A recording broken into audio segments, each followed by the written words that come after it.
Before we do, here's the headline figure. 400 square kilometers, or about 154 square miles, were regained by Ukraine in about a month.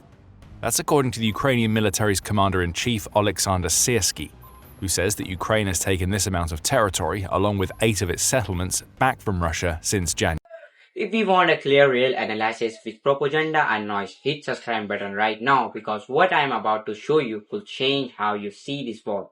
Good evening and welcome back. Tonight we are breaking down a major turning point in the war between Ukraine and Russia. What you are looking at is not just another battlefield update. This is about a strategy, momentum and shift that could reshape the direction of this conflict. Over the past week, Ukraine has intensified its operation along critical section of the Frontline precision strike. Coordinate assault and a target pressure point are creating visible crack in a Russian defense position. The big question tonight is simple. Is Ukraine gaining the upper hand, or is that just another temporary phase in a long-term and virtually war?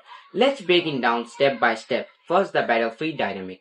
Ukraine forces have focused heavily on a distributing supply chain. Modern warfare is not only about territory, it's about logistics. When supply routes are weakened, Frontline units struggle, report indicate increased strike, and ammunition depots, and a command center. The kind to measure pressure forces reposting and a positive creating. Vulnerability second, moral momentum in a war is in a psychologically as much as physically. When one side is a demonstrate intensively and it forces that the other side into the reaction mode. Right now Ukraine appears to be the dedicating tempo in a several contrasting areas. That does not mean the war is over. Far from it, but it signals strategy actively third international implication. Every move on this battlefield sends signal globally.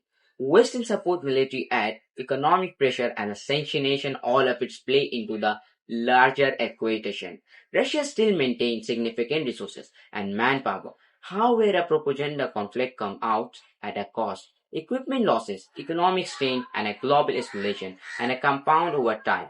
Now let's talk about the risk factor. Escalation remains a real possibility. When a pressure increase on one side, unpredictably decision can follow. That's why analysts are watching closely for signs of a broader regional involvement of charges. In a military doctrine, what makes this momentum critically is a timing, winter conditions, supply capacity, and a political calendars all influence military decisions. Ukraine appear to be leveraging thinking carefully. If this operation continues successfully, it could reshape negotiation in the future. But if momentum still, the conflict will settle back into the propaganda settlement. So what happened next? Expect intensified clashes, continue long-range targeting, and information warfare from both sides.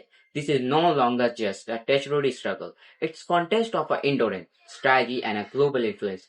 That coming weeks will be decisive in determining whether this shift becomes a satisfying advantage or just another chapter in a downward roll.